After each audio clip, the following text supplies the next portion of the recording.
How frustrating to listen to people every day come in who have gone to healthcare practitioner after healthcare practitioner for low back pain. They've endured all kinds of scans, from x-rays to MRIs to CT scans.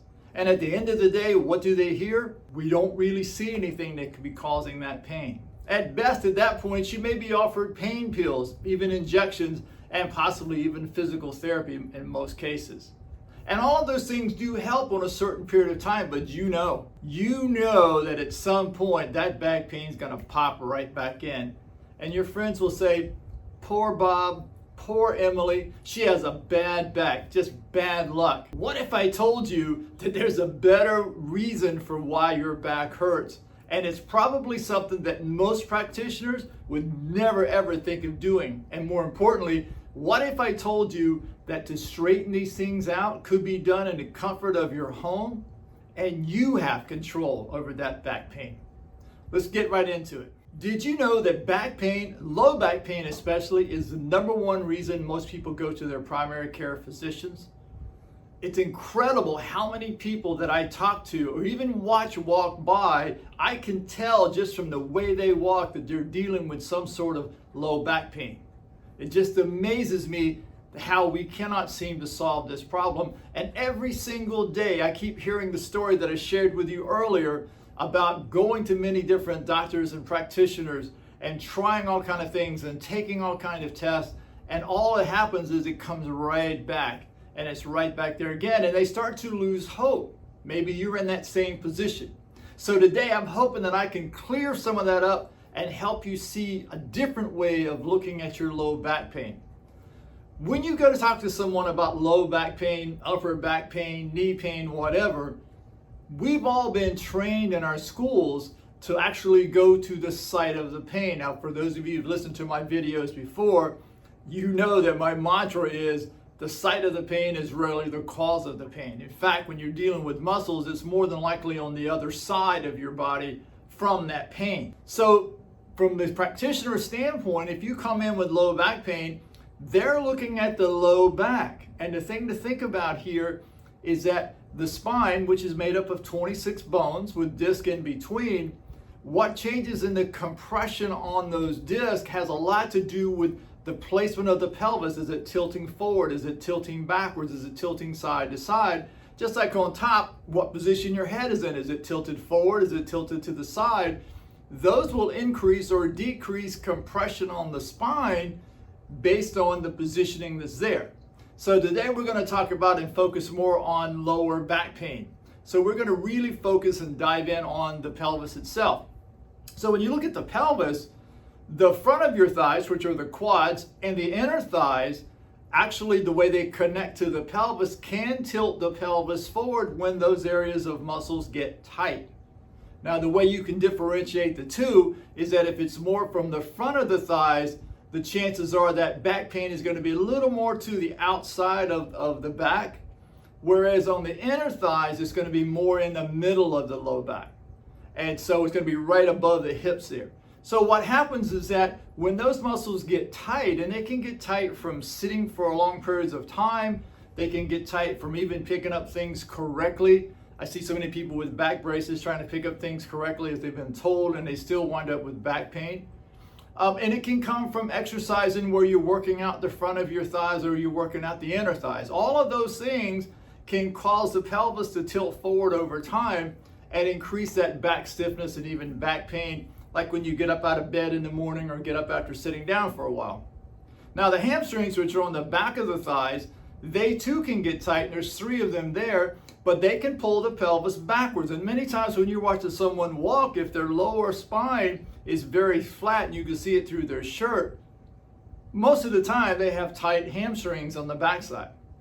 That can come from standing a lot, believe it or not, bending over and picking up things incorrectly where you're using your hamstrings to pick things back up. And in exercising, it can come from doing things like deadlifts. Deadlifts can set that off as well.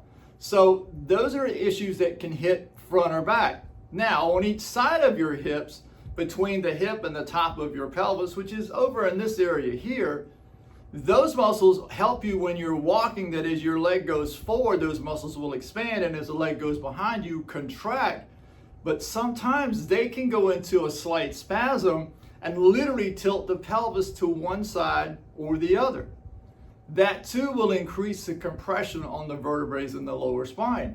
Left alone over time, that can lead to things like bulging disc and herniated disc and pinched nerves, and immediately leave you with a stiff low back to where you feel like if you bend over, your back's going to pop, or if you try to stand up for any length of time, the pain becomes too great.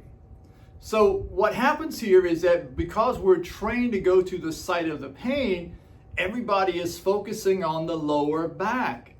And the one thing I've learned over 20 years with the clients that I have worked with, very seldom is that lower back there part of the back pain. That's where the pain shows up. But 9 times out of 10, the muscles in the thighs, inner, front, or back, or outer, is creating that change in the pelvis tilt, and that's causing that low back pain when you're there. So what can you do to solve that? There are 3 or 4 different things that you can do that we're going to get into right now. Okay, so here are 3 things that I'm going to show you today that you can do that can stop that a lot. So let's say you get up out of bed in the morning and your low back feels stiff, and you take a few steps, 10 or 15 steps, and all of a sudden it eases up and you're ready to go on your day. What's happening there is that as you're forcing yourself to walk through the pain, you're forcing warm blood through the muscle tissues, making the muscle tissues more pliable. There's a way of getting around that. And when you do that, all you have to do is lay on your bed, lay on your side, just like this, grab the leg here. Now I know for some of you, you'll say, well, I do that in the gym standing on one leg. And you can, but you're only stretching the lower part of the quads here. There's 4 of them there. We want to stretch more the upper part, and you can't do that standing on one leg. Grab your leg with your hand. Now, if you can't do it with your hand, you can use a strap, like I have one here, where you can come around your leg this way and pull the leg back like this. And so what you're going to do is you're going to grab this strap and then pull back, but the focus is you want to feel it up here, not anywhere else but there, okay? Keep your hips stacked up as you do it, and then pull this back. And as you pull back, breathe out nice and slowly. So as you begin, let's start here. As you begin, you're going to inhale and then breathe out as you come back.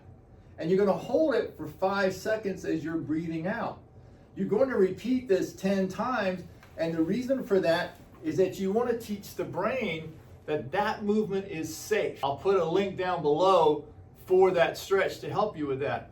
But if you'll do that every morning and every evening, when you feel pain, if you stand for long periods of time, or you get up out of bed in the morning, or if you get up out of a chair from sitting for a while and your back feels stiff, I'm telling you, it's been the best stretch I've ever learned on how to solve that low back issue.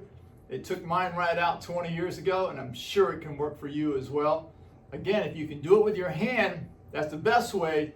But if you can't quite get there yet, use your strap, a rope, a belt, something that's not elastic. Use it on your leg, and you can stop that real easily.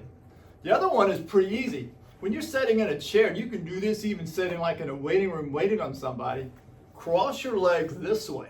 Now, what you may find for some of you is that when you cross your legs like this, your knee may come way up like that, or you may have a heck of a time just getting your leg up here like that. If that's the case, just put the foot on an ottoman and we can start working here. But for those of you who can come all the way over, what you want is to start with massaging the inner thigh here as you're working down your leg just this way. And you're going to work all over this. So now here's the thing to remember on the massage. This is not about we're going to push this pain out. What you're going to do is you're just testing different spots on your leg for sore spots. When you find one, maintain that pressure, but inhale and then breathe out. And focus on you relaxing your mind so that the pain in your leg here will relax and release. You can do that, and that's the only way you're going to do that. No one else is going to push that out. No roller. I saw some guy with a rolling pin rolling on his leg. That's not going to do it. You're going to be so much pain that your brain is going to contract the muscle, and you're going to find yourself not doing so well. Or what you may find is it may feel better for maybe an hour or so, and then it comes back. And the reason is that your mind never let go of that. You created too much pain. So with your hand, go in and you find that sore spot, press, maintain that pressure, breathe in, and then exhale out, and allow this to just let go. All right, let's go on to the third one. So let's say you sit in a chair and you realize you can't sit very long because your back hurts, so you need to stand up so that your back feels better. Well, there's something you can do here again with the strap. When you're doing a hamstring stretch, what you're going to do here is you're going to put the strap around your foot like that. You're always going to set this other knee up here like this, and the reason for that is that there's no bend in your pelvis. If your leg is flat and you lift your leg up, what happens is at some point as you come up, you start to lift the weight of the other leg. So let's take the other leg out simply by setting this leg up here. Let your, in this case, my left leg relax, take my hands, walk right up that strap as I'm coming up. Again, as I'm coming up, I'm going to breathe out and allow this to relax. And then walk it, after 5 seconds, walk it right back down, okay? And I'm going to do that 10 times. Then on the second 10, I'm going to take the strap, wrap around the inside of my ankle, turning my foot inward, and I walk up that strap again, and now I'm getting the inside of my hamstrings when I do that, okay? Again, you're going to breathe out as you're walking up that strap, and you're going to hold it for that 5 seconds, repeat 10 times. Finally, I'm going to take the strap around the outside of my ankle, coming down this way, and I'm going to walk up that strap, but I'm going to pull my leg across my body towards my right shoulder to get the outside hamstring when I do that. Again, I'm going to breathe out, hold it for 5 seconds, repeat 10 times. So those are the 3 exercises that I do most for people coming in with low back pain, depending on where they feel their pain. And I would suggest doing these stretches every evening and every morning right as you wake up. Because in the morning time, you're tight from dreaming and rolling over in bed at night.